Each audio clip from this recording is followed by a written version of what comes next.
The winter wind howled through the skeletal branches of the bare trees, its icy fingers clawing at the walls of the isolated cabin nestled in the heart of the woods.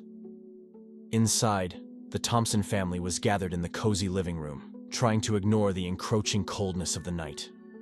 The cabin, a quaint structure of aged wood and stone, had been their home for only a few months, a haven from the bustling city life they had left behind.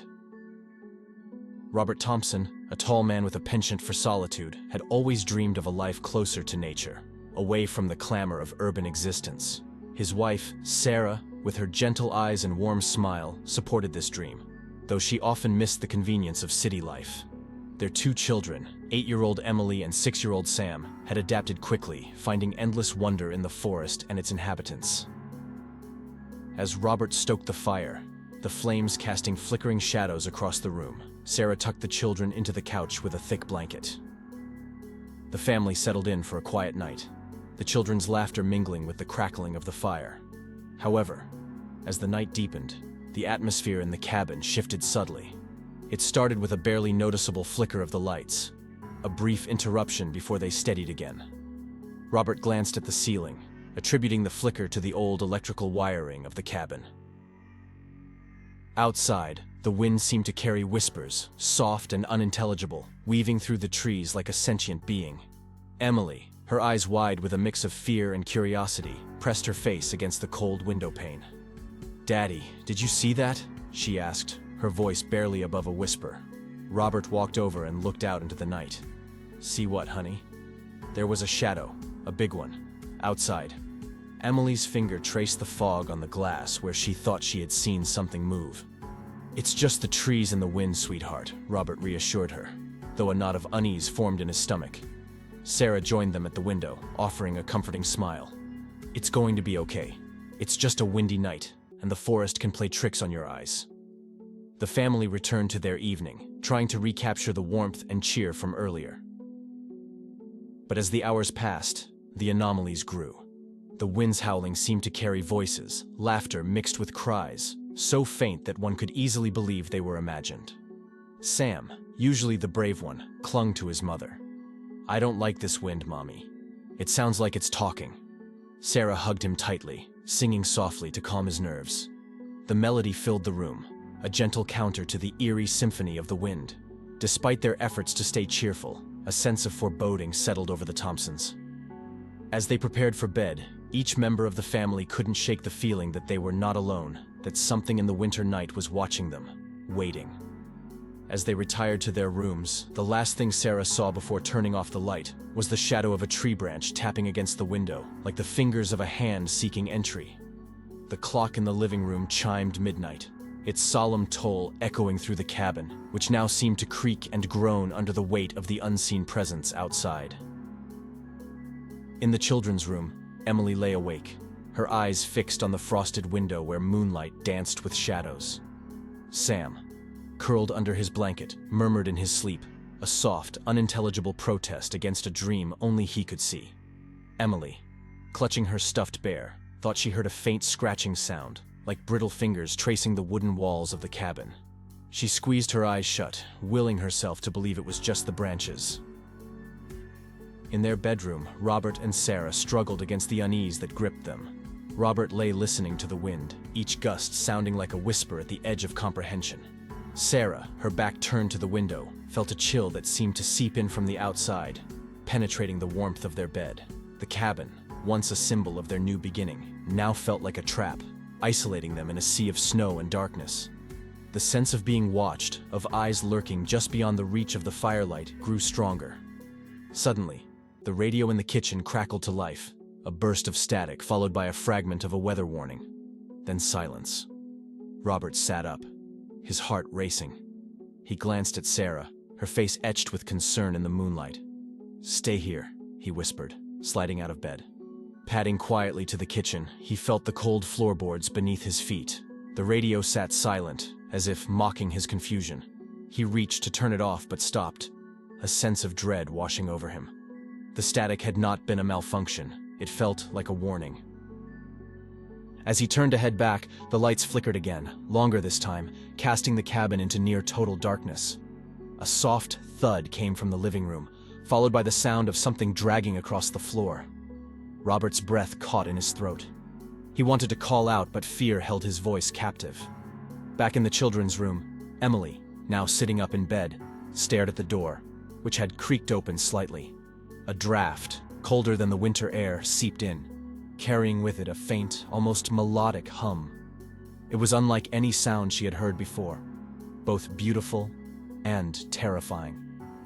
In their room, Sarah clutched the covers tighter, her eyes on the window where the shadows seemed to move with purpose. She thought she saw a figure, a distortion in the moonlit snow, but when she blinked, it was gone. Robert returned to their room, his face pale.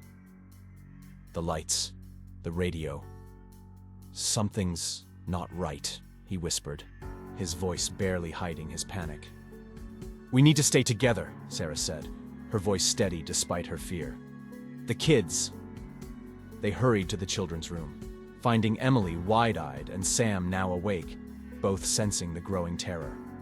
The family huddled together, listening to the cabin groan and whisper around them, the cold seeping through the walls as if the night itself was trying to enter. As the hours crept by, the Thompsons sat awake, each jump at the shadows drawing them closer together. They were no longer alone in the cabin. Something else had joined them in the creeping cold of the winter night. The relentless night stretched on, its dark embrace tightening around the cabin.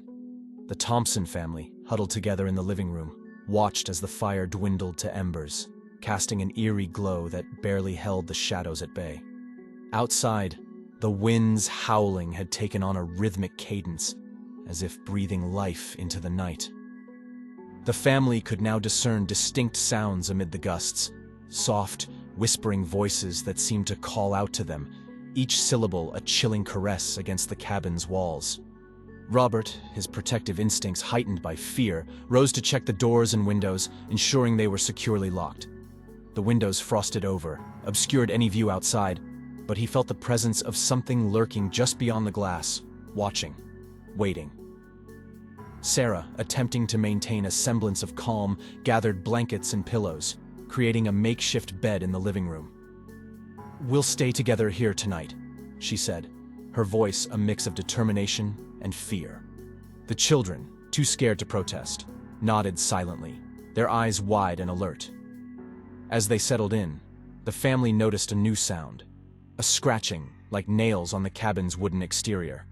It circled the house, rhythmic and persistent, a predator stalking its prey. Emily clung to her mother, her small body trembling. Sam, his eyes fixed on the ceiling, whispered, "It's on the roof now." The realization hit them like a wave of ice water. Whatever was outside was not bound by the laws of nature. It moved with purpose and intelligence, its intentions unknown, but deeply malevolent. The night wore on, each minute stretching into eternity. The family's fear was palpable, a thick, suffocating blanket that smothered reason and logic. They jumped at every creak, every moan of the wind, each sound a potential harbinger of their doom. Suddenly, a loud crash came from upstairs, jolting the family into panic. Robert, his heart pounding, grabbed the fireplace poker, the only weapon at hand. Sarah, her protective instincts overriding her fear, stood beside him, a look of fierce determination on her face. "Stay here," Robert whispered to the children, his voice barely concealing the terror that gripped him. He and Sarah made their way to the stairs, each step creaking under their weight, as if protesting their ascent. The upper floor was shrouded in darkness, the only light the weak, flickering glow from the flashlight Robert held. The source of the noise was the guest bedroom. The door, previously closed, now stood ajar. As they approached, the air grew colder, the whispers louder, as if emanating from the room itself. With a deep breath, Robert pushed the door open, the flashlight beam cutting through the darkness. The room was in disarray, the window shattered, glass strewn across the floor, the curtains billowing in the frigid wind. But it was the figure standing amidst the chaos that froze them in place, a shadowy, indistinct form, its features obscured by the darkness. It seemed to pulsate with an unholy energy, a living embodiment of the night's terror. For a moment, time stood still, the only sound the family's ragged breathing.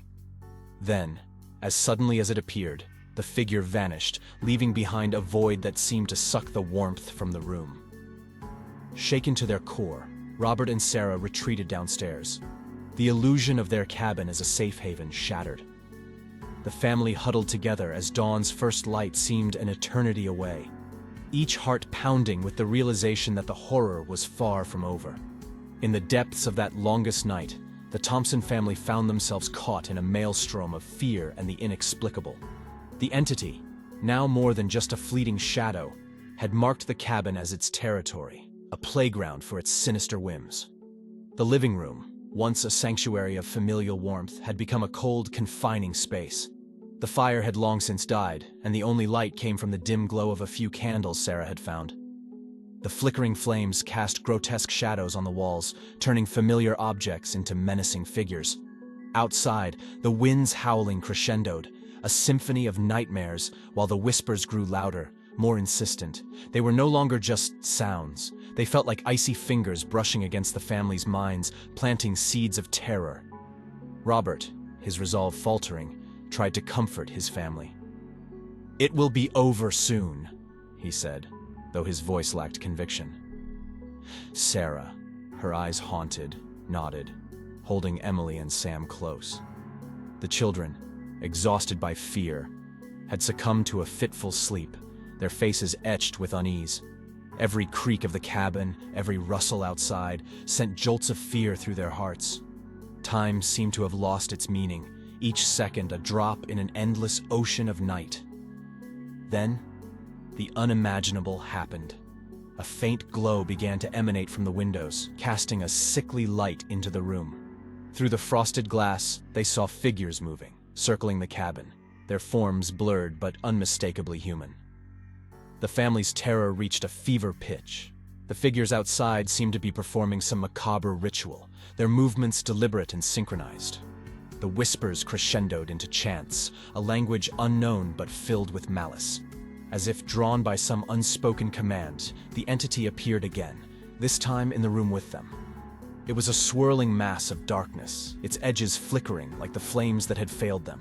Its presence was suffocating, a physical weight on their chests. The entity moved closer, its form shifting, changing, never fully revealing itself. Robert stood, poker in hand, a futile gesture against a force beyond comprehension. Sarah clutched the children, her eyes closed, whispering prayers to any god that might listen. In those final moments, as the entity enveloped them, the family's screams were lost in the chorus of the wind and the chanting figures outside. The cabin itself seemed to shudder in response, a witness to the unspeakable horror unfolding within its walls. As dawn finally broke, the entity and its legion of shadows dissipated, leaving behind an eerie silence. The cabin, once a symbol of hope and new beginnings, now stood empty, a hollow shell scarred by the events of the long night. The Thompson family was gone, vanished without a trace, their fate a mystery that would haunt the woods for years to come. The only evidence of their ordeal was the cabin itself, a silent testament to the terror of the night. The morning sun rose over the forest, its rays struggling to penetrate the dense canopy of trees. The cabin stood in stark contrast to the new day, its windows like vacant eyes, staring emptily into the woods. The horrors of the night had passed, but their echoes lingered in the silent air. Later that day, Sheriff Daniels and his deputy, Officer Harper, arrived at the cabin. They had received a call from the nearest town about the Thompson family's sudden and unexplained radio silence. As they approached the cabin, a sense of unease settled over them, the atmosphere heavy with an unspoken dread. The door to the cabin creaked open under Sheriff Daniels' tentative push. Inside, the scene was one of eerie calm. The remnants of the family's life were scattered about, a child's toy here, a book there, but of the family, there was no sign. "Looks like they left in a hurry," Officer Harper remarked, scanning the room. But Sheriff Daniels wasn't so sure. He had seen many things in his years of service, but this felt different. the air tinged with a chill that went beyond the physical. They conducted a thorough search of the cabin and the surrounding woods, but it was as if the Thompson family had vanished into thin air. No traces, no clues, nothing to explain the sudden disappearance. In the days that followed, the story of the missing family spread through the town. Rumors swirled, some speaking of supernatural forces, others of more earthly explanations. But no theory could fully account for the family's fate. The cabin became an object of morbid fascination, a place of pilgrimage for those drawn to the mysteries of the dark. Some said they could hear whispers in the wind, see shadows flitting past the windows, but these tales were dismissed as the product of overactive imaginations. Years passed, and occasionally, hikers or hunters would come across it, its presence a stark reminder of the night when something beyond understanding touched the world.